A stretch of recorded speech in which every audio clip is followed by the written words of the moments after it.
اعوذ باللہ من الشیطان الرجیم بسم اللہ الرحمن الرحیم۔ علوم البلاغت، دیکھیے یہاں علم کی جمع علوم لائے ہیں کیونکہ یہاں بلاغت میں 3 علم آتے ہیں: علم معانی، علم بیان اور علم بدیع۔ مقدمۃ فی الفصاحت والبلاغت، یہ ہذہ مقدمۃ فی الفصاحت والبلاغت اصل میں یہ ہے، ٹھیک ہے، یہ مقدمہ ہے فصاحت اور بلاغت میں، یعنی یہاں سے یہ مقدمۃ الکتاب بیان کرنے جا رہے ہیں۔ ایک مقدمۃ العلم ہوتا ہے اور ایک مقدمۃ الکتاب ہوتا ہے۔ مقدمۃ العلم کیا ہوتا ہے؟ جو ہم جیسے ہم خلاصۃ النحو میں پڑھے تھے، علم سے پہلے اس کی علم کی تعریف ہوتی ہے اور اس کی وجہ تسمیہ ہوتی ہے، موضوع ہوتا ہے، یہ بیان کیا جاتا ہے، ٹھیک ہے، تو یہ مقدمۃ العلم کہتے ہیں اسے۔ اور ایک ہوتا ہے مقدمۃ الکتاب، یعنی آگے جو ہمیں پڑھنا ہے، کتاب جو پڑھنی ہے، جو مقصد ہے، اس مقصد کے متعلق ابتدائی چیزیں جو بیان کی جاتی ہیں اسے مقدمۃ الکتاب کہتے ہیں، ٹھیک ہے۔ تو یہاں سے یہ مقدمۃ الکتاب کر رہے ہیں، یعنی ابتدائی باتیں فصاحت اور بلاغت کی تعریفات، ان کے معانی، کچھ مثالیں یہ بیان کریں گے تاکہ آگے جو پڑھنا ہے اس کے کیا ہے، یہ مقصد میں معاون اور مددگار ہو جائے۔ تو یہی کہہ رہے ہیں کہ مقدمۃ فی الفصاحت والبلاغت، یہ ابتدا ہے، کیا ہے، مقدمہ فصاحت اور بلاغت میں ابتدا ہے، مقدمہ بیان کا ابتدائی باتیں ہیں۔ الفصاحت فی اللغت تنبع عن البیان والظہور، فصاحت لغت میں بیان اور ظہور سے تعبیر کی جاتی ہے۔ بیان مطلب ظاہر ہونا اور ظہور معنی واضح ہونا، ٹھیک ہے، ظاہر ہونا، واضح ہونا، دونوں کا معنی ایک ہی ہے ویسے۔ تو یہ لغوی معنی بیان کر رہے ہیں، عرب کے لغت میں یہ بیان اور ظہور کے معنی میں استعمال ہوتا ہے۔ جیسے یہ دلیل دے رہے ہیں، یقالو کہا جاتا ہے، افصح الصبی فی منطقہ، بچہ اپنی بات کرنے میں فصیح ہو گیا۔ تو افصح الصبی فی منطقہ، بچہ اپنے بات کرنے میں فصیح ہوا، مطلب کیا، یہ کب کہا جاتا ہے؟ اذا بانا وظہر کلامہ، جب اس کا کلام واضح اور ظاہر ہو جائے۔ تو یہاں فصاحت کا لفظ عرب میں اس وقت استعمال ہوتا ہے، لغت میں اس وقت استعمال ہوتا ہے۔ تو یہ کیا ہے، یہاں سے پتہ چلتا ہے کہ فصاحت کا معنی کیا ہے، بانا اور ظہارا ہے، لغوی معنی بیان اور ظہور ہے۔ بیان اور ظہور اس کا مصدر ہے، یہ بانا و ظہارا یہ فعل ماضی ہے اسی سے۔ اب اصطلاحاً کہہ رہے ہیں کہ وَتَقَعُ فِي الْإِصْطِلَاحِ وَصْفًا لِلْكَلِمَةِ وَالْكَلَامِ وَالْمُتَكَلِّمِ،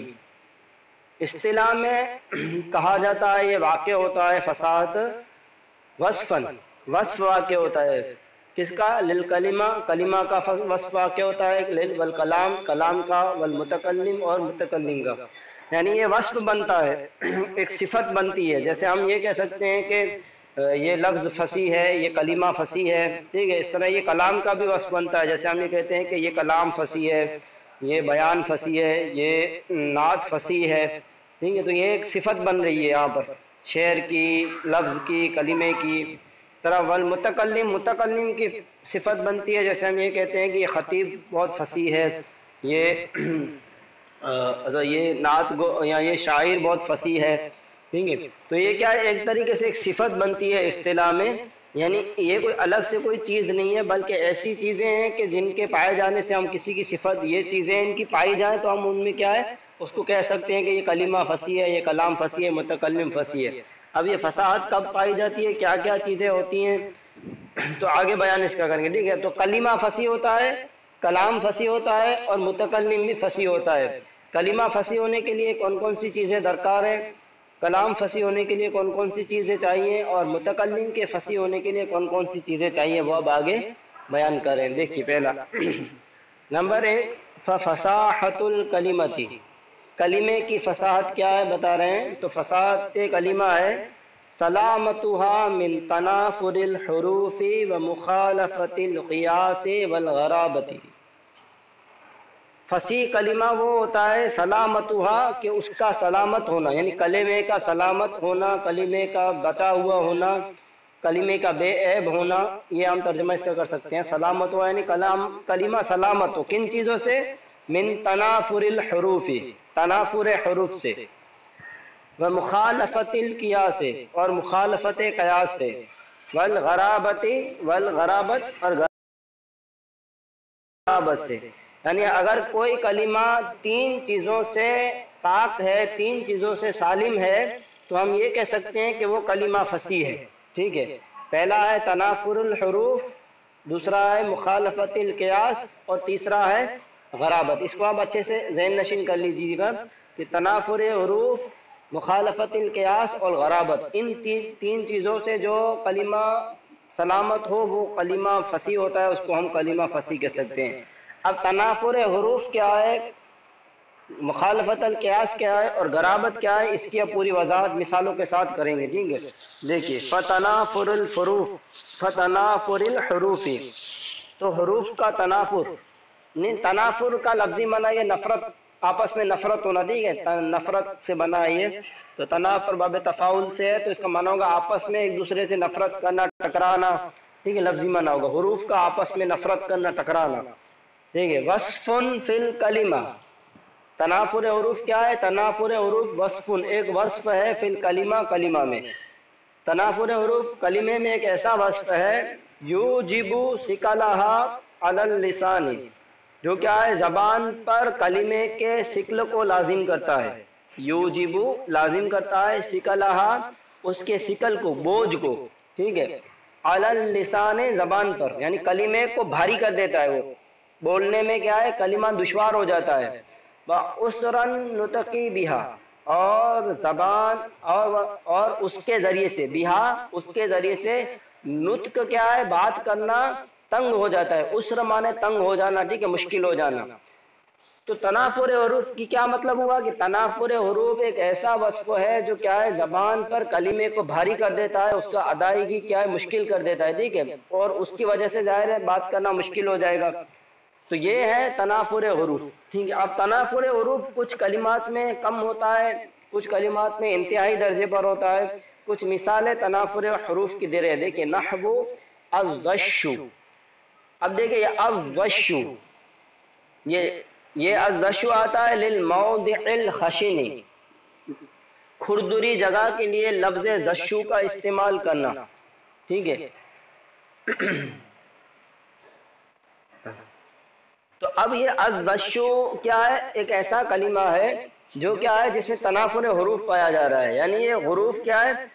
لفظ کو ثقیل کر رہے ہیں ادا کرنے میں۔ اتنا یاد رکھیے گا کہ یہ جو ثقل ہے،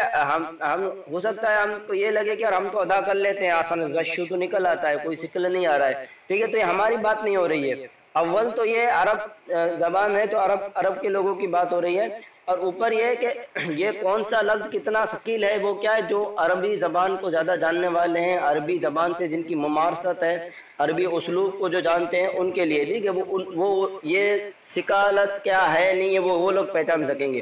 تو الغشو میں چونکہ ذو اور شین، ٹھیک ہے، یہ قریب المخرج ایک ساتھ آ رہے ہیں، ٹھیک ہے، تو اس وجہ سے کیا ہے اس میں ثقالت پیدا ہو رہی ہے، تو ادا کرنا کیا ہے عرب کے لوگوں کے لیے کیا ہے ثقل پیدا ہو جاتا ہے، اس وجہ سے یہ کلمے میں کیا ہے تنافر حروف آئے، تو الغشو کو ہم کہیں گے کہ یہ کیا ہے کلمہ فصیح نہیں ہے، کیونکہ یہ کیا ہے اس میں تنافر حروف پایا جا رہا ہے، ذو اور شین کیونکہ قریب المخرج ہونے کی وجہ سے اس میں کیا ہے ثقالت پیدا ہو رہی ہے، ٹھیک ہے۔ دوسری مثال دے رہے ہیں والحو، ٹھیک ہے، اس کو تو دیکھیں ہم بھی ادا کرتے ہیں تو ہمیں بھی مشکل ہو جائے گی، ہو خو، ہم دیکھیے کوئی کلام ایک دم بیان کرتے ہوئے جا رہا ہے اور بیچ میں لفظ ہو خو آ جائے تو اس کو ادا کرنا کتنا مشکل ہو جائے گا، اور خاص کر عرب والے جو بیان کرتے ہیں تو ان کی زبان بالکل سافٹ ہوتی ہے، ٹھیک ہے، وہ ہم نے نصاب الصرف میں تعلیلات پڑھی ہیں، ٹھیک ہے، یہ تعلیلات کیوں ہوتی، واو کو کیوں وہ لوگ الف سے بدل دیتے ہیں، وہ واو کو بدل کر یا کو یا سے بدل کے ادغام کر دیتے ہیں، یہ دو دال ایک ساتھ ہوتی ہیں تو وہ ادغام کرتے ہیں، وہ کیوں کرتے ہیں، کیونکہ وہ ثقیل بالکل اور علت والے حروف جو جن سے زبان میں مشکل آ جاتے ہیں وہ بالکل برداشت نہیں کرتے ہیں، وہ ان میں فوراً تعلیلات کر کے اس کو ہٹا دیتے ہیں، ٹھیک ہے، تو ان کی زبان ہی ایسی ہے، تو اس وجہ سے یہ ہو یہ لفظ ہے چونکہ اس میں حروف حلقیہ ہے، چاروں چار ایک ساتھ ہیں،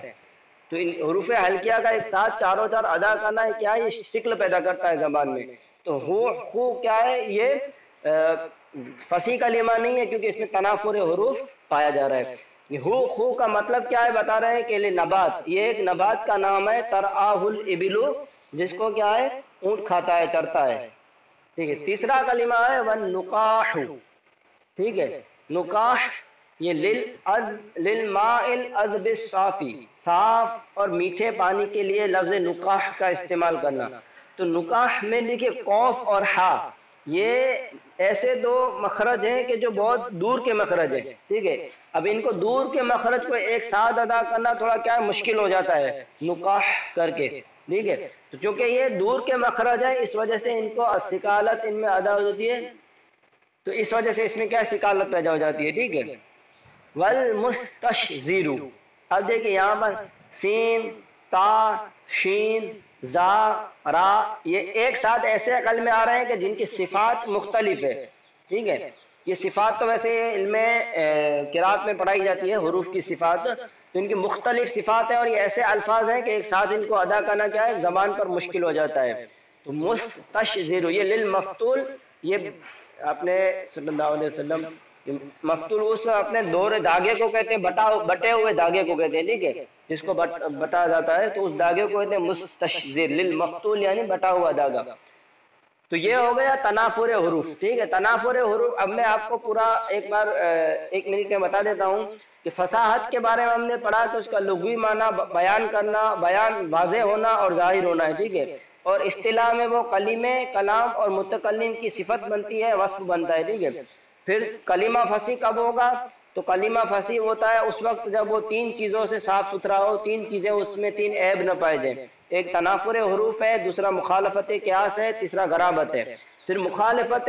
تنافر حروف کسے کہتے ہیں؟ تو تنافر حروف ایک ایسی وصف ہے، ایسی صفت ہے جو کلمے کو زبان پہ بھاری کر دے، جس کی وجہ سے نطق کرنا، بات کرنا کیا ہے مشکل ہو جائے، ٹھیک ہے۔ اس کی چند مثالیں ہم نے دے دی۔ صلو فرما دیں اسلام بھائی۔ دیکھیے کل ہم نے فصاحت کلمہ کے بارے میں پڑھا تھا۔ فصاحت کلمہ نے کلمہ کب فصیح ہوتا ہے، ٹھیک ہے۔ تو کلمہ فصیح ہونے کے لیے 3 چیزیں سے کلمے کا پاک ہونا اور سالم ہونا ضروری ہے۔ ایک تھا تنافر حروف، دوسرا ہے مخالفت القیاس اور تیسرا ہے غرابت۔ ان تینوں چیزوں سے کوئی کلمہ پاک ہوگا، کوئی کلمہ سالم ہوگا، تو تب اس کلمے کو ہم کہیں گے کہ یہ کلمہ فصیح ہے۔ تنافر حروف کے بارے میں ہم نے کل پڑھا تھا کہ تنافر حروف کلمے کا ایسا وصف ہے جو کلمے کو زبان پہ بھاری کر دیتا ہے، جس کی وجہ سے کیا ہے پھر کلام کرنا، اس لفظ کو ادا کرنا مشکل ہو جاتا ہے، ٹھیک ہے۔ جیسے الزشو، اس طرح النقاح، ہو، خو، اس طرح مستشزر، ٹھیک ہے۔ تو یہ ایسے الفاظ ہیں، ان کی وجوہات بھی کل ہم نے پڑھی تھی کہ یہ زبان پر کیوں مشکل ہو جاتے ہیں، ٹھیک ہے۔ اب دیکھیے مخالفت القیاس کیا ہے۔ مخالفت القیاس سے بھی کلمے کا سالم ہونا ضروری ہے۔ تو بتا رہے ہیں کہ وہ مخالفت القیاسی کون الکلمتی غیر جاریۃ علی القانون الصرفی، کلمے کا ہونا، کون الکلمت کلمے کا ہونا غیر جاریۃ غیر جاری، علی القانون الصرفی قانون صرفی پر، یعنی صرف کے قانون پر کلمے کا جاری نہ ہونا، یعنی کوئی کلمہ جو صرف کا قاعدہ ہے تعلیلات وغیرہ کا، اس کے قاعدے پر اگر کوئی کلمہ نہ ہو تو اب وہ کلمہ کیا ہے فصیح نہیں ہو سکتا ہے، ٹھیک ہے۔ یعنی جو کلمہ فصیح ہوگا اس کا صرفی قاعدے کے مطابق ہونا ضروری ہے، اگر صرفی قاعدے کے مطابق نہیں ہے تو وہ کلمہ فصیح نہیں ہوگا۔ اب دیکھیے یہاں پر کچھ مثالیں دے رہے ہیں کہ جمع بوکن علی بوکاتن فی قول المتنبی، جیسے کہ بوک کی جمع بوکات پر لانا، بوک کی جمع بوکات پر لانا یہ کیا ہے صرفی قانون کے خلاف ہے، ٹھیک ہے۔ تو یہ صرفی قانون کے خلاف ہے، تو اس وجہ سے اگر بوکات کوئی بوک کی جمع استعمال کرتا ہے تو یہ اس وقت کلمہ کیا ہے فصیح نہیں ہوگا۔ تو متنبی ایک شاعر ہے عرب کا، مشہور شاعر ہے، تو اس نے اپنے کلام میں بوک کی جمع بوکات استعمال کیا ہے، ٹھیک ہے۔ دیکھیے کہہ رہے ہیں کہ تو شاعر فرماتا ہے، کہتا ہے فَإِن يَقُوا بَعْضُ النَّاسِ سَيْفًا لِدَوْلَةٍ فَفِي النَّاسِ بُكَاتٌ لَهَا وَتَبُولٌ، ٹھیک ہے۔ ترجمہ دیکھ لیجئے، فَإِن يَقُوا بَعْضُ النَّاسِ، تو اگر بعض لوگ ہوں، سَيْفًا لِدَوْلَةٍ، دولہ یعنی ملک، شہر، ٹھیک ہے، دولہ یہاں ملک کی مراد ہے، تو اگر بعض لوگ یا کچھ لوگ یا کوئی آدمی ملک کے لیے تلوار ہے، ففن نا سے بوقات لہا و تبول، تو لوگوں میں سے کچھ اس ملک کے لیے بھوکات، بھوکات بگل کو کہتے ہیں، ٹھیک ہے، اس کو جس کو بجایا جاتا ہے، تو کچھ لوگ اس کے لیے بگل و تبول اور کیا ہے ڈھول ہیں، ٹھیک ہے۔ اب دیکھیے یہاں پر اصل میں استشہاد ہمیں دیکھنا ہے کہ بوقات لفظ لائے ہیں یہاں پر متنبی اپنی شعر میں، تو یہ لفظ کیا ہے، بھوک کی جمع بوقات ہے، حالانکہ ادل کے ابھی آگے بتا رہے ہیں، ادل قیاسو فی جمعہ للقلت ابواق، ٹھیک ہے، اس لیے کہ قیاس اس کی جمع قلت میں ابواق ہے، یعنی بوک کی جمع قلت جو آتی ہے وہ ابواقن کے وزن پر آتی ہے، ٹھیک ہے، افعال جیسے قلم ان کی جمع اقلام آتی ہے، تو بات یہ ہے کہ بوک کی جمع آنی چاہیے تھی ابواقن جمع قلت، ٹھیک ہے، لیکن یہاں پر لائے ہیں بوکاتن، اس لیے یہ کیا ہے کہ یہ صرفی قانون کے خلاف جاری ہوا ہے، اس وجہ سے یہ کیا ہے بوک کی جمع بوکات استعمال کرنا کیا ہے، یہ کلمہ فصیح نہیں ہوگا، ٹھیک۔ یہ الگ بات ہے کہ یہ متنبی بہت بڑا شاعر ہے، فصیح و بلیغ شاعر ہے، اور اس کا یہ کلام اگر کیا ہے یہ کیا ہے غیر فصیح کلام نہیں ہے، ٹھیک ہے، کلمہ بھی ان کا غیر فصیح نہیں ہے، وجہ یہ ہے کہ شاعری میں کیا ہے ضرورت کے اعتبار سے کچھ تبدیلی کی جا سکتی ہے، ٹھیک ہے، یہاں صرف ہمیں مثال سمجھانے کے لیے کہ کوئی کلمہ صرفی قانون پر کیسے جاری نہیں ہوتا یہ بتانے کے لیے لائیں، یہ بیان کرنا مقصد نہیں ہے کہ یہ متنبی کا قول ہی کیا ہے غیر فصیح ہے، کیونکہ شاعری میں بہت ساری چیزیں فعل پر بھی تنوین آ جاتی ہے، ٹھیک ہے، آپ نے تنوین ترنم وغیرہ پڑھا ہے، تو شاعری میں بہت ساری چیزیں جائز ہوتی ہیں، تو یہاں بوقاتن ان کے نزد متنبی کے قول میں فصیح ہی ہے، کیونکہ شاعری میں استعمال ہے، ٹھیک ہے، وزن کے اعتبار سے، باقی اگر کہیں بوقات استعمال کیا جائے جمع قلت تو یہ قانون صرفی کے خلاف ہوگا اور اس وقت وہ کیا ہے فصیح نہیں ہوگا، ٹھیک ہے۔ اب دوسری مثال دے رہے ہیں وَقَا مَوْدَدَةٍ فِي قَوْلِهِ، اور اسی کی قول میں لفظ موددتن، ٹھیک ہے، متنبی کا ایک اور شعر بیان کر رہے ہیں، ان بنیّ للیام زہدۃ، بے شک بنیّ میرے بیٹے، للیام کمینے ہیں، لیام کمینے، زہدۃ بے رغبتی کرنے والے ہیں، یعنی کہ باپ کوئی کہہ رہا ہے کہ میرے بیٹے کیا ہے کمینے اور مجھ پہ رغبت یعنی مجھ سے محبت کرنے والے نہیں ہیں، مالی فی صدورہم من موددۃ، مالی میرے لیے نہیں ہے، فی صدورہم ان کے دلوں میں، من موددۃ کوئی محبت، ٹھیک ہے، تو اب دیکھیے یہاں پر انہوں نے لفظ لایا ہے موددۃ، ٹھیک ہے، حالانکہ آپ نے صرف کا قاعدہ پڑھا ہے کہ جب دو حروف ایک جنس کے آ جائیں اور اس کا ما قبل اب صحیح ساکن ہو تو اس میں ادغام ہو جاتا ہے، ادغام کے قواعد میں، تو یہ موددۃ آنا چاہیے تھا مودۃ، والقیاس و مودۃ بالادغام ہے، ٹھیک ہے، قیاس یعنی قاعدہ مودۃ ہے ادغام کے ساتھ، لیکن یہاں پر انہوں نے موددۃ قیاس کے خلاف کام کیا ہے، ٹھیک ہے، تو موددۃ لفظ کیا ہے آنا چاہیے تھا مودۃ، لیکن صرفی قانون کے صرفی قاعدے کے خلاف آیا ہے، تو یہاں پر یہ موددۃ کیا ہے فصیح لفظ اس اعتبار سے نہیں ہوگا کہ وہ صرفی قانون کے خلاف ہے، تو اس کو کہتے ہیں کیا ہے مخالفت قیاس، یعنی قیاس مانے قاعدہ اور مخالفت مانے مخالفت، ٹھیک ہے، تو قانون قیاسی صرفی قانون کے خلاف کسی قاعدے کا ہونا، کسی لفظ کا ہونا، یہ اس کے فصاحت میں مخل بن جاتا ہے، مطلب یہ ہے کہ اگر کوئی لفظ صرفی قانون کے خلاف استعمال ہوگا تو وہ کیا ہے فصیح نہیں ہوگا۔ چلیے صلو علی، بات چل رہی تھی مخالفت تنافر حروف کی، کلمے کے فصیح ہونے کی، ٹھیک ہے، یعنی کوئی بھی کلمہ فصیح ہوگا ہم اس کو کہیں گے کہ یہ کلمہ فصیح ہے، یہ لفظ فصیح ہے، اس کے لیے تین چیزوں سے اس کلمے کا پاک ہونا ضروری ہے۔ نمبر ایک ہے تنافر حروف، تنافر حروف کے بارے میں ہم نے پڑھا کہ تنافر حروف کسی کلمے کا ایسا وصف ہے کہ وہ کلمے میں اگر وہ پایا جائے وصف تو پھر وہ وصف کیا ہے کلمے کو بھاری کر دیتا ہے زبان پر، ثقلھا علی اللسان، لسان پر زبان کو بھاری کر دیتا ہے، اس کی وجہ سے اس شکل کی وجہ سے پھر بات کرنا کیا ہے مشکل ہو جاتا ہے، ٹھیک ہے، جیسے الغش، ٹھیک ہے، اس طرح ہو، اب یہ ہو میں ایسا صفت پائی جا رہی ہے، حروف ہلکیہ ایک ساتھ پائے جا رہے ہیں کہ اب پڑھنے میں کیا ہے بھاری ہو جا رہا ہے، ٹھیک ہے، تو اس کو کہتے ہیں تنافر حروف، ٹھیک ہے۔ تو اب یہ ہو، خو، الزشو، یہ کلمہ فصیح نہیں ہے کیونکہ اس میں کیا ہے تنافر حروف پایا جا رہا ہے۔ دوسری بات تھی مخالفت القیاس کی۔ مخالفت القیاس یعنی کسی بھی کلمے کا قانون قواعد صرف کے مطابق نہ ہونا، یعنی جو بھی کلمہ فصیح ہو اس کے لیے ضروری ہے کہ وہ صرفی قاعدے کے مطابق ہو، اگر صرفی قاعدے کے مطابق نہیں ہے تو وہ کیا ہے کہ وہ فصیح کلمہ نہیں ہے۔ جیسے متنبی کا قول تھا کہ فَإِن يَكُ بَعْضُ النَّاسِ سَيْفًا لِدَوْلَةٍ فَفِي النَّاسِ بُوقَاتٌ لَهَا وَتَبُول، تو یہاں پر متنبی نے بوکات لفظ استعمال کیا ہے، ٹھیک ہے، یہ جمع ہے بوک کی، بوک کہتے ہیں بیگل کو، ٹھیک ہے۔ تو اب یہ قاعدے کے صرفی قاعدے کے مطابق بوک لفظ کی جمع قلت آتی ہے ابواکن، ٹھیک ہے، تو یہاں آنا چاہیے تھا ابواکن، لیکن یہ لائے ہیں بوکاتن، اس لیے لفظ بوکاتن کیا ہے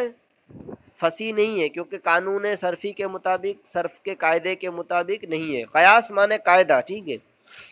دوسری مثال انہوں نے دی تھی کہ موددتن، متنبی نے اپنے شعر میں کہا موددتن، تو موددتن یہ قاعدے کے مطابق نہیں آیا ہے کیونکہ قاعدے کے مطابق صرفی ادغام کے قاعدے کے مطابق یہ موددتن ہونا چاہیے تھا، دو دال کا آپس میں ادغام ہو جانا چاہیے تھا، لیکن یہ ادغام نہیں ہوا ہے تو اس وجہ سے یہ کیا ہے فصیح نہیں ہے۔ اب تیسری چیز ہے غرابت۔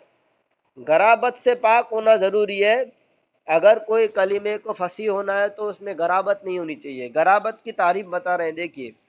کون الکلمتی غیر ظاہرۃ المعنی، کلمے کا ہونا، کون الکلمتی کلمے کا ہونا، غیر معنی نہ، ٹھیک ہے، ترجمہ نہ سے کریں گے، ظاہر المعنی ظاہری معنی، ظاہری معنی ظاہری معنی، ٹھیک ہے، کلمے کا ظاہری معنی نہ ہونا، یہ کلمے کا معنی کے اعتبار سے ظاہر نہ ہونا، یعنی کوئی کلمہ معنی کے اعتبار سے ظاہر نہ ہو تو وہ کلمہ فصیح نہیں ہو سکتا ہے، ٹھیک ہے۔ اب معنی ظاہر کے اعتبار سے، معنی ظاہر نہ ہونے کا مطلب کیا ہے اس کو نوٹ کر لیجیے گا۔ معنی ظاہر نہ، اس کا مطلب یہ ہے کہ جو کلمہ جس لفظ کے لیے وضع کیا گیا ہے، ٹھیک ہے، اس لفظ، وہ کلمہ اس لفظ کے معنی پر کیا ہے دلالت کرنے میں واضح نہ ہو، ٹھیک ہے، یعنی وہ لفظ، اور اس کی وجہ یہ ہوتی ہے کوئی بھی کلمہ عرب میں غرابت اس میں تب پائی جاتی ہے کہ جب عرب والے کیا ہے کئی کلمے ایسے ہوتے ہیں کہ جن کو چھوڑ دیتے ہیں، بات چیت کرنے میں عموماً عام طور پر وہ استعمال نہیں ہوتے۔ اب ظاہر سی بات ہے جو چیز عام طور پر بولی نہیں جاتی، سننے میں نہیں آتی، تو اس کا معنی بھی لوگوں کو معلوم نہیں ہوتا، ٹھیک ہے۔ اب اگر کوئی اچانک اس لفظ کو بول لے تو اب ہم کیا کریں گے، لغت میں ہمیں کو دیکھنا پڑے گا، اور وہ اور زیادہ اگر بالکل چھوڑ دیا گیا ہو تو بڑی بڑی لغت میں دیکھنا پڑے گا۔ تو اسی طرح عربی میں بھی ایسے کئی کلمات ہیں کہ جو کیا ہے لوگوں نے عرب میں عام طور پر بول چال میں لکھنے بولنے میں کیا ہے استعمال نہیں ہوتے، ٹھیک ہے۔ تو اب اس وجہ سے کیا ہے اب وہ لفظ استعمال کرنا کیا ہے فصیح نہیں ہوگا کیونکہ اس میں غرابت پائی جائے گی، کیونکہ اس کا معنی ظاہر نہیں ہوگا، معنی ظاہر نہیں ہوگا تو اگر وہ استعمال ہوگا تو پھر بڑی بڑی لغت دیکھنی پڑیں گی، ٹھیک ہے، اور اگر بڑی بڑی لغت نہیں تو پھر اس میں تکرار کرنی پڑے گی، پوچھنا پڑے گا کہ اس کا معنی کیا ہوتا ہے۔ تو اب کیا ہے غرابت سے پاک ہونا بھی کسی کلمے کے فصیح ہونے کے لیے ضروری ہے۔ تو غرابت کا معنی کیا ہوا کہ کلمے کا جو معنی ہوتا ہے، کلمے کا اس معنی کا ظاہر نہ ہونا، یعنی کلمہ اپنے معنی پر دلالت کرنے میں واضح نہ ہو۔ جیسے دیکھیے نحو تقاء بے معنی اجتماع، دیکھیے یہ لفظ تقاء یہ غیر فصیح لفظ ہے، کلمہ ہے۔ وجہ کیا ہے کہ تقاء کا استعمال اجتماع، ویسے تقاء کا معنی ہوتا ہے اجتماع جمع ہونا، ٹھیک ہے۔ اب ظاہر ہے آپ کو کوئی ابھی یہ کہے کہ جمعرات کو ہمارے یہاں تقاء ہے تو آپ کو سمجھ میں نہیں آئے گا، ٹھیک ہے، کیونکہ ہمارے یہاں اجتماع کے ہی لفظ میں بولا جاتا ہے۔ اسی طرح ایک شخص نے اسی طرح واقعہ لکھا ہوا ہے اس کے بارے میں، دوسری اس کی شروعات میں، عربی شروعات میں، کہ ایک شخص نے کوئی گر ور گیا تھا تو شاعر تھا وہ، تو اس کے پاس لوگ جمع ہو گئے، تو اس نے کہا کہ کیوں تم جمع ہو، لما تقاؤنی، مطلب میرے پاس تم لوگ کیوں جمع ہو گئے ہو۔ تو اب وہ لوگ عرب والے بھی اس کو سمجھ نہیں پاتے کہ یہ کیا بول رہا ہے تقاء کا، کیونکہ وہ کیا ہے لوگوں کے درمیان رائج نہیں ہے، لوگ آپس میں دوسرے میں اجتماع لفظ استعمال کرتے ہیں لیکن تقا کا اس معنی میں استعمال نہیں کرتے ہیں، ٹھیک ہے۔ پھر اس نے کہا تھا افرن کہو، ٹھیک ہے، یعنی تم لوگ جدا ہو جاؤ، الگ ہو جاؤ، میرے پاس جمع کیوں ہوئے ہو؟ تو افرن کا معنی ہے انصرف، انصرفا انصرفو، دور ہو جاؤ، جدا ہو جاؤ۔ تو انصرفو تو معنی صحیح ہے، سمجھ میں آتا ہے، لیکن افرن کا یہ کیا ہے غیر مستعمل ہے، اس وجہ سے یہ کلمہ میں غرابت پائی جاتی ہے، تو یہ فصیح نہیں ہے۔ اسی طرح اطلخم، اطلخم بھی یہ کیا ہے غیر فصیح کلمہ ہے، کیونکہ اس میں غرابت ہے، اس کا معنی ہوتا ہے اشتد، شدید ہو جانا، ٹھیک ہے۔ تو یہ تینوں کلمے تقعقع، افرن کا اور اطلخم، یہ کلمے کیا ہے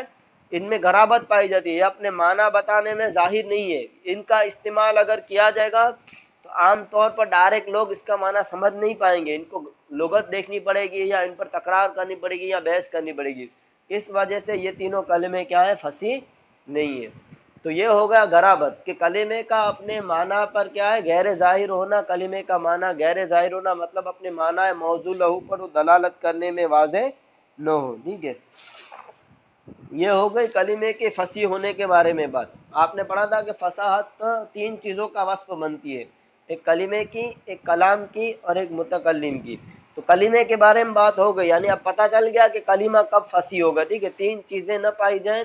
تین چیزوں سے کلمہ محفوظ ہو تو اس میں کیا ہے فصاحت پائی جائے گی، تنافر حروف، مخالفت القیاس اور غرابت۔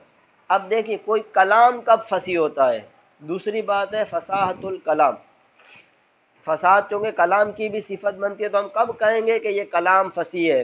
یہ شعر فصیح ہے، ٹھیک ہے، چونکہ شعر ایک کلام ہوتا ہے۔ دیکھیے تو اس کی تعریف بتا رہے ہیں، فصاحت الکلام کی تعریف، وفصاحت الکلام سلامتہ، کلام کا فصیح ہونا یعنی مطلب یہ ہے کہ کلام کا سلامت ہونا، من تنافر الکلمات مجتمعۃ، کلمات کا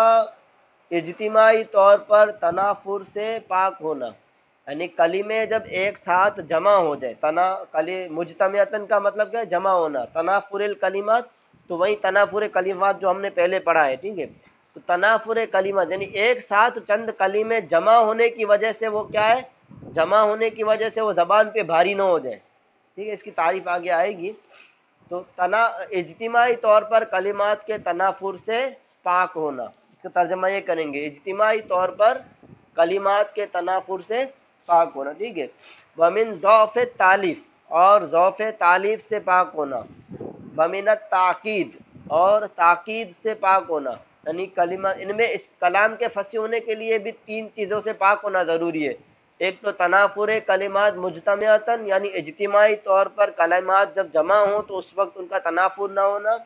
دوسرا ہے ضعف تالیف سے پاک ہونا، اور تیسرا ہے تاکید سے پاک ہونا۔ لیکن اس میں ایک چوتھی چیز بھی ہے، وہ یہ ہے کہ مع فصاحت کلمات ہی، ساتھ میں اس کے سارے کلمات جو کلام میں جو کلمات استعمال ہوئے وہ سب کلمے بھی فصیح ہوں، کلمے بھی فصیح ہوں، اور کلمے جب جمع ہوں تب تنافر بھی نہ پایا جائے، ٹھیک ہے، اور ضعف تالیف بھی نہ پایا جائے اور تاکید بھی نہ پائی جائے، تو یہ چار چیزیں جب ہوں گی تو یہ سمجھا جائے گا کہ یہ کلام کیا ہے فصیح ہے، ٹھیک ہے۔ اب اس کے بارے میں بیان کریں گے کہ تنافر یعنی تنافر کلمہ، دیکھیے بات چل رہی تھی فصاحت کلام کی، فصاحت کلمہ پہلے ہم نے پڑھا تھا تین چیزوں سے سلامت ہو تو فصیح کلمہ ہوتا ہے، اور پھر پڑھا تھا کہ تین چیزوں سے سلامت ہو تو فصاحت کلام ہوتا ہے، اور ساتھ میں ایک چیز کا پایا جانا ضروری ہے، وہ ہے کلمات کا فصیح ہونا۔ تو ایک تھا تنافر الکلمات مجتمعتاً، اجتماع جب ہو کلمات کا تو اس وقت وہ کیا ہے کلمے سارے اس میں تنافر نہ پایا جائے، اگر تنافر پایا گیا اجتماع کے وقت کلمات کے تو بھی کیا ہے کلام فصیح نہیں ہوگا، اگرچہ وہ کلمے الگ الگ سب فصیح ہوں تب بھی کلام فصیح نہیں ہوگا، ٹھیک ہے، ملانے کے وقت، جیسے یہاں پر مثال انہوں نے دی تھی، ٹھیک ہے۔ اور ضعف تالیف اور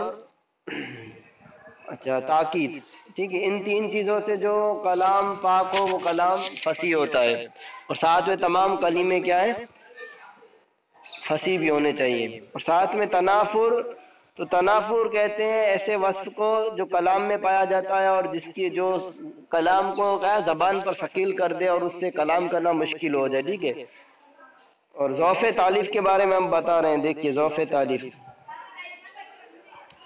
وضعف التالیف کون الکلام غیر جار علی القانون النحوی المشہور. ضعف تالیف کسے کہتے ہیں؟ کلام کا جاری نہ ہونا، غیر جار کلام کا جاری نہ ہونا، علی القانون النحوی المشہور مشہور نحوی قانون کے اوپر. یعنی قانون علم نحو کا جو قانون مشہور ہے، قاعدہ مشہور ہے، اس پر اگر کوئی کلام نہیں ہے تو یہ کلام فصیح نہیں ہوگا، کیونکہ اس میں ضعف تالیف کیا ہے؟ پائی جا رہی ہے. ٹھیک ہے، اس کی ایک مثال دے رہے ہیں ضعف تالیف کی. دیکھیے کل اضمار قبل الذکر لفظا و رتبتاً، جیسے کہ ضمیر کا لانا اس کے مرجع کو ذکر کرنے سے پہلے، چاہے وہ ضمیر کا اس کو مرجع سے پہلے لانا لفظاً ہو یا رتبتاً ہو. یعنی یہ مسئلہ یہ ہے کہ عموماً سب نحویوں کے نزدیک چند صورتوں کے علاوہ کہیں پر بھی اضمار قبل الذکر جائز نہیں ہے. ٹھیک ہے، یہ مشہور قاعدہ ہے نحوی کا. اضمار قبل ذکر مطلب ضمیر کو پہلے لے آنا، اس کے مرجع کو بعد میں ذکر کرنا. ٹھیک ہے، تو اور یہ لفظاً اور رتبتاً، اور لفظاً مانے لفظوں میں، اور رتبتاً مانے جیسے فاعل ہے مفعول ہے تو فاعل پہلے آتا ہے مفعول بعد میں آتا ہے. تو یہ عام نحویوں کے نزدیک جائز نہیں ہے. ٹھیک ہے، ایک دو ہیں، ابن جنی ہے اور اخفش ہے، ان کے نزدیک جائز ہے، لیکن وہ عام مشہور قاعدہ نہیں ہے. مشہور قاعدہ یہی ہے کہ چار پانچ مخصوص صورتوں کے علاوہ کہیں پر بھی اضمار قبل الذکر جائز نہیں ہے. اب جس کلام میں اضمار قبل الذکر مخصوص صورتوں کے علاوہ ہوگا تو وہ اضمار قبل الذکر کیا ہے؟ وہ کلام کو غیر فصیح کر دے گا. جیسے دیکھیے یہاں ایک شعر ہے، اس میں دیکھیے اضمار قبل الذکر ہے، اس وجہ سے وہ کلام کیا ہے؟ فصیح نہیں بچتا ہے. جیسے جزا بنوہ ابل گیلان ان کبر حسن فعل کما یجزی السنمار. جزا بنوہ اس کے بیٹوں نے بدلہ دیا، جزا یجزی بدلہ دینا، جزا بنوہ اس کے بیٹوں نے بدلہ دیا، کس کو؟ ابل گیلان ابو گیلان کو، یہ کنیت ہے. ان کبر و حسن فعل بڑھاپے اور اچھے کام کے بدلے میں. کیسا بدلہ دیا؟ کما یجزی السنمار، جیسا کہ سنمار کو بدلہ دیا گیا تھا. ٹھیک ہے، تو اب دیکھیے یہ سنمار ایک آدمی تھا، اس نے ایک بہت بڑا محل، یہ کاریگر تھا، معمار تھا، اس نے بہت بڑا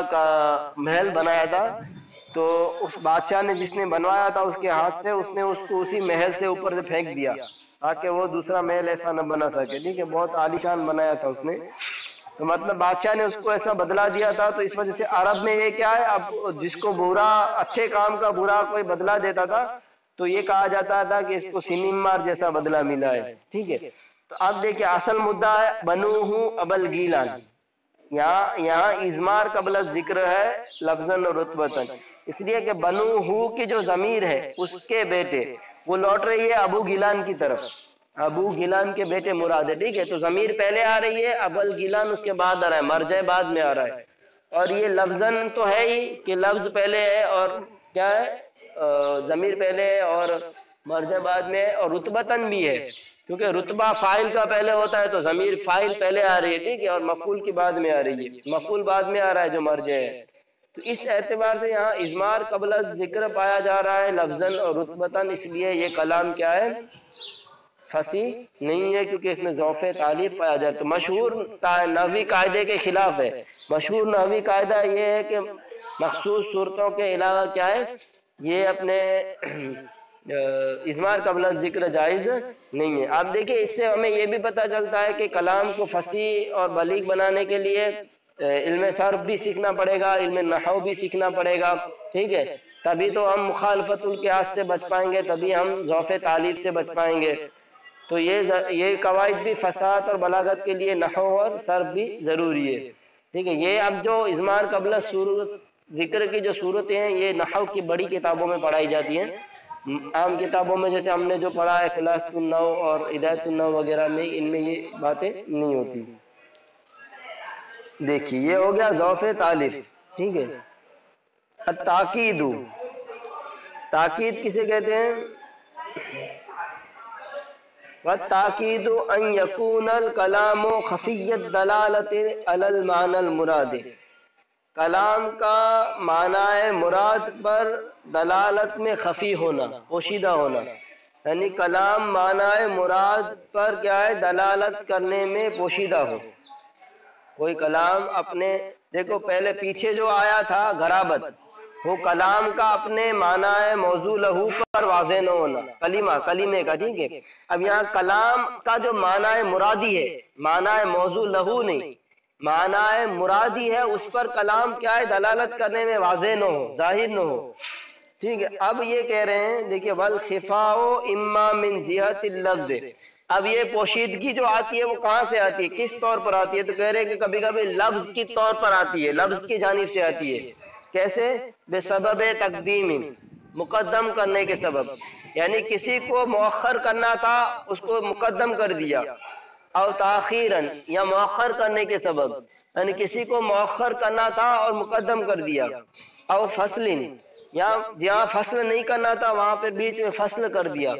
تو مؤخر، مقدم اور فصل کی وجہ سے کیا ہے، خفا آ جاتا ہے، کلام کیا ہے، خفی ہو جاتا ہے، کلام کا جو معنی مرادی ہوتا ہے وہ واضح طور پر سمجھ میں نہیں آتا ہے۔ تو جو لفظ کی جانب سے جو خفا ہوتا ہے، اس وجہ سے اس تاکید کو وہ یسمى تاکیدا لفظیا، تاکید لفظی کہتے ہیں، ٹھیک ہے۔ کقول المتنبی، جیسے متنبی نے کہا، دیکھیے اب متنبی کا یہ قول دیکھیے، پہلے ترجمہ دیکھ لیجئے، جفا خط، جفا خط کا معنی ہوتا ہے فخر کیا، ٹھیک ہے، وَهُمْ لَا يَجْفَخُونَ بِهَا، حالانکہ وہ فخر نہیں کرتے ہیں اس پر، ٹھیک ہے، اس کی وجہ سے یا اس پر، بہم، ان کے ذریعے یا ان پر، شیم، عادت اخلاق، علی الحسب، خاندانی شرافت، حسب معنی خاندانی شرافت، الاغر، یعنی اگر کہتے ہو ایک دم صاف شفاف سفید جو ہو وہ، دلائل، دلالت کرنے والا، ٹھیک ہے۔ تو دیکھیے اب یہاں سے دیکھیے ترجمہ دیکھیں گے تو آپ کو کوئی واضح سی بات سمجھ میں نہیں آئے گی، پھر بعد میں صحیح عبارت آئے گی تو واضح سے دیکھیے، جفاقت، وہ فخر کرتے ہیں، وَهُمْ لَا يَجْفَخُونَ بِهَا، اور وہ ان کی وجہ سے فخر نہیں کرتے ہیں، بہم، ان کے ذریعے سے، شیم علی الحسب الاغر، سفید، صاف شفاف سفید کیا ہے، خاندانی شرافت پر، دلائل، دلائل، ٹھیک۔ اب دیکھیں یہاں پر کچھ چیزیں آگے پیچھے کر دینے کی وجہ سے یہ کلام اپنے معنی کے مرادی پر دلالت نہیں کر رہا ہے واضح سے، ہمیں پتہ نہیں چل رہا ہے کہ جو معنی اس کا مرادی جو بیان کیا جا رہا ہے وہ کیا کیا جا رہا ہے، ٹھیک ہے۔ اب دیکھیں یہ کلام کو اس طور پر دیکھیے، حقیقت میں یہ کلام اس طرح ہے، فَإِنَّ تَقْدِيرَهُ، یعنی اس کلام کی اصل یہ ہے، جفخت بہم شیم دلائل علی الحسب الاغر وهم لا يجفخون بها۔ اب جفا خط دیکھیے بتانا کیا چاہے، جفا خط بہم شیم دلائل علی الحسب الاغر، شیم یعنی وہ عادات و اخلاق، یہ شیم فاعل ہے، ٹھیک ہے، جفا خط کا، وہ عادات و اخلاق کیا ہیں، کیسے عادات و اخلاق، دلائل علی الحسب الاغر، جو صاف شفاف سفید خاندانی شرافت پر دلالت کرتے ہیں، وہ فخر کرتے ہیں، بہم، ان پر، یعنی وہ، یعنی ایسے لوگوں کے بارے میں بتا رہا ہے کہ ان کے جو اعلیٰ اخلاق ہیں وہی ان لوگوں پر فخر کرتے ہیں، ٹھیک ہے۔ ویسے آدمی اپنے اخلاق پر فخر کرتا ہے، لیکن یہ تعریف میں کہہ رہا ہے کہ وہ اخلاق ہی ان لوگوں پر، شرافت ہی ان پر فخر کرتی ہے، وَهُمْ لَا يَجْفَخُونَ بِهَا، لیکن وہ لوگ کیا ہے، ان عادتوں پر کیا ہے، فخر نہیں کرتے ہیں۔ تو دیکھیں یہ بات اب واضح سے جب کلام صحیح سے بیان کیا گیا تو سمجھ میں آ گئی کہ یہ بیان یہ کرنا چاہتے ہیں کہ اچھے عادات ہیں، ان کے خاندانی عادات جن کے بارے میں بات ہو رہی ہے، وہ کیا ہے، وہ عادات ہی اتنے شریف لوگ ہیں کہ ان پر ان کے اچھے اخلاق بھی ناز کرتے ہیں، لیکن وہ لوگ اپنے اچھے اخلاق پر ناز کرتے نہیں ہیں۔ تو آپ دیکھیں یہاں پر انہوں نے کیا کیا تھا، پیچھے انہوں نے وَهُمْ لَا يَجْفَخُونَ بِهَا کو فاعل اور فعل کے بیچ میں ڈال دیا تھا، جفخت فعل ہے اور شیم اس کا فاعل اس کے بیچ میں ڈال دیا تھا، پھر شیم موصوف ہے اور دلائل اس کی صفت ہے، اس کے بیچ میں یہ ظرف کو ڈال دیا تھا، علی الحسب الاغر، تو اس وجہ سے کیا ہے، بات واضح طور پر سمجھ میں نہیں آ رہی تھی۔